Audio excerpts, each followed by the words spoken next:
আসসালামাইকুম ইউটিউবার ভাই ও বোনেরা, আমি সৌদির মাটিতে আছি। সৌদি মদিনাতে আছি। আপনারা সবাই আমার জন্য দোয়া করবেন।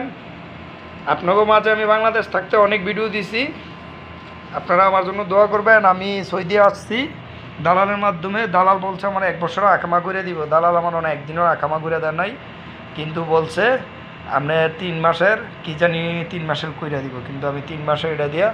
তা আপনারা দোয়া করবেন আমি যেন বৈধভাবে চলতে পারি। আমার জন্য একটা জায়গার দাল হচ্ছে যে আমার কাফেলা করে দিব টানাজন কইরা। আমার জন্য দোয়া করবেন। আমি অনেক কষ্টে সৌদির মাটিতে আসছি মদিনাতে। আমার জন্য দোয়া করবেন সুস্থভাবে যেন মদিনাতে যাই দিন যাই যে নামাজ পড়তে পারি।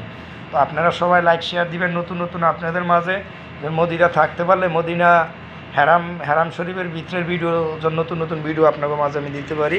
তো আমি এখন রাতের অনেক রাত হচ্ছে, বাংলাদেশে প্রায় রাত্রে 2টা 2:30 বাজে। আপনাদের মাঝে